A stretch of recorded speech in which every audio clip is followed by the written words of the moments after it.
So the FBI comes to town and they're investigating, let's say a parent for being a terrorist because they spoke out at the school board meeting. And the sheriff deputies and some of the police officers are asked by the FBI, Joint Terrorism Task Force, to join. And they do. And then they find out what the case is all about. Well, the sheriff or the police chief doesn't have any right to know because they don't have a need to know, according to the FBI. So your funds for the state are going to this task force, and you don't even know what they're doing. Are they wasting money by going after somebody who, was praying at an abortion clinic? Steve Friend is here now. He's a Center for Renewing America fellow. He's an FBI whistleblower. He objected to being part of the January 6th raids. Steve, welcome to the program. Great to be with you, Glenn. Thanks for having me this morning. You bet. Okay, so you're just trying to put up a line of defense of the people using the last really constitutional string that you have, and that is the sheriff's office, right? Precisely. I mean, this is really just 101 stuff. It's a very simple bill that is on the table here in Tennessee. It's Senate Bill 2804, House Bill 2912, and essentially just says that the sheriff has to be read in and approve of any of the terrorism investigations that his deputies who are on loan to the FBI Joint Terrorism Task Force, any of the cases that they're working on. And it will create sort of a bulwark because the FBI then has to bring it to the chief elected law enforcement official who the people voted for. The people don't vote for an FBI, they vote for their sheriff. And not for nothing, he should be aware if there's a legitimate terrorism threat in his county. That's his charge. Let me read this entire bill, and it's quite a bill. Amend Senate Bill number 2804, House Bill 2912, by deleting all language after the enacting clause and substituting Section 1, Tennessee Code, annotated Title 38, Chapter 8, Part 1, is amended by adding the following new section. Now, here's where the rubber meets the road to see if you can follow this. In the event a law enforcement agency within the state nominates personnel to be deputized as a federal task force officer on a joint terrorism task force, the chief law enforcement officer from the nominee's respective law enforcement agency must approve each national security investigation in which the nominee participates. Then he gets into a very complicated Section 2. This act takes effect July 1st, 2024. I mean, that's an easy-to-read bill and very, very clear. What kind of opposition are you coming up against?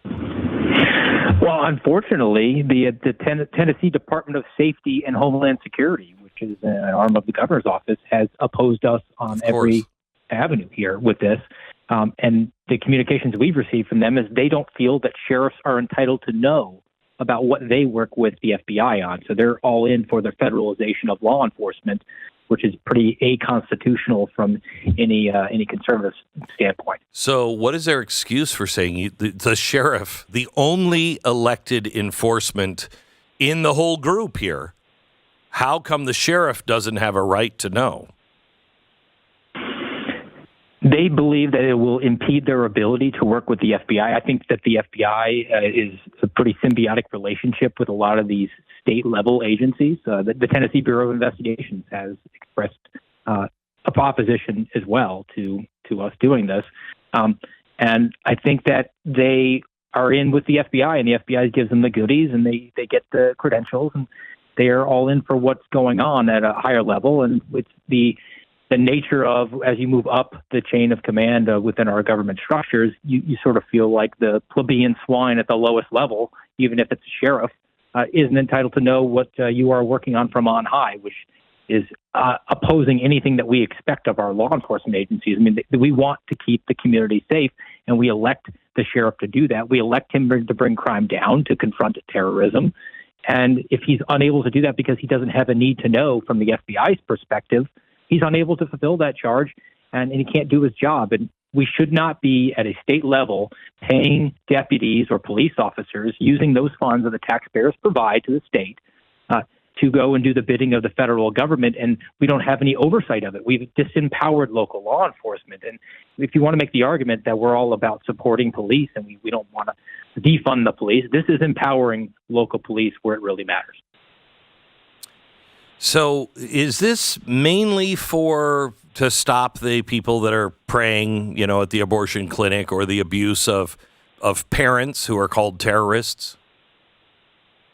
That's really what the genesis of the motivating factor here is. We're being able to galvanize support across the aisle as well. There were some Democrats in the House that were intrigued by the argument I was making, because the FBI has clearly broadly overinterpreted its national security mandate. We're seeing things where they're starting to articulate and connect First Amendment protected activity to some of the things that they deem to be within their purview. So you have the recent argument about Christian nationalism. Well, the FBI has a caveat that says that they don't investigate First Amendment protected activity like the right to speak or religious worship. However, they're using these quote-unquote nonpartisan organizations like the Public Religion Research Institute, which generates a report and says that Christianity is refracted through a lens of white supremacy. And now the FBI is cooking with gas, because they can say, well, we do investigate racially motivated violent extremism, so we're going to go and investigate people who say have a preference for the Latin Mass when they attend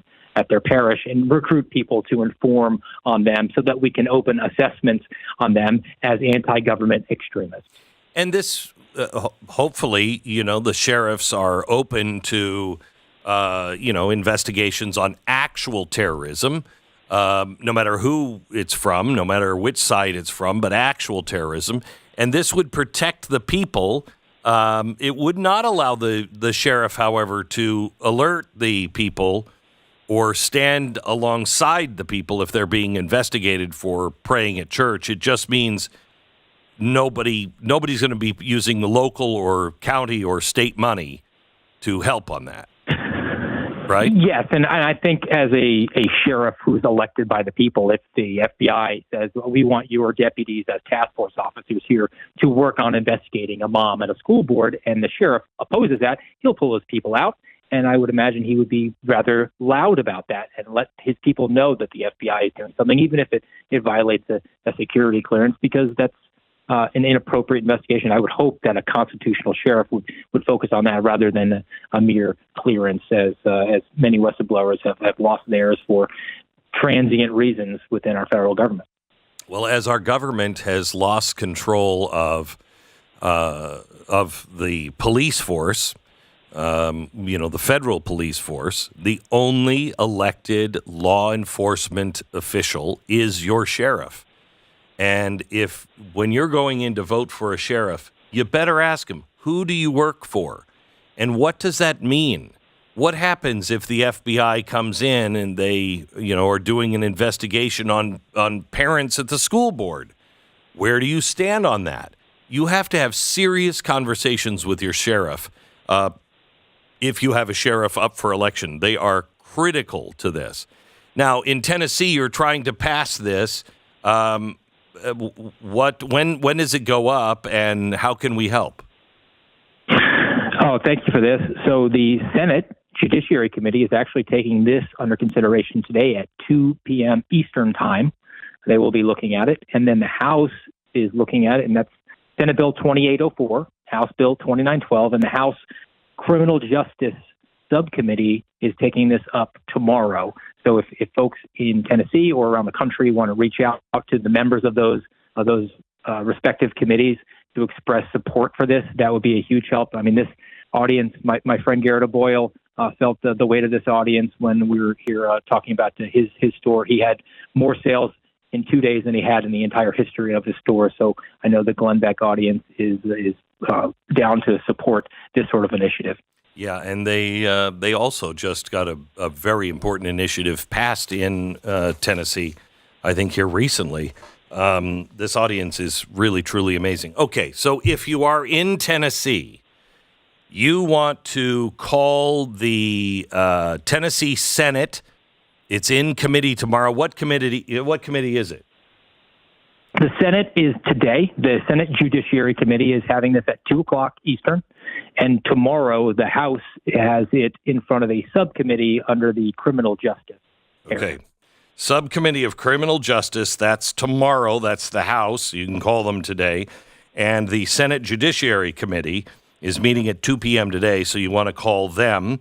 And again, you're looking in the House at the bill number 2912, and the Senate bill 2804. If you can't remember the name of the bill, what would they just call it? Something simple so people would know. It's just basically being called an FBI bill by the layperson there. Everyone sort of knows what we're talking about. Okay. And again, this is empowering the local sheriff. This is nothing to do. It's not going to limit your ability to keep the community safe. It just says that the chief law enforcement officer, who's elected by the people, should know what is going on, and that should not impede any righteous investigations. And will actually bring the FBI back into focus on what they should be focusing on, rather than moms at school boards or people who like to go to Latin Mass. Steve, you're a very brave man. Thank you so much. God bless you. Thank you, Glenn. All right. God bless your audience. Trying to get this out of the committees, Judiciary Committee today and the House Subcommittee on Criminal Activity tomorrow in Tennessee. Call them and say the sheriff and the FBI bill, you want to go in for a full vote. Pass this in committee. That's in Tennessee today.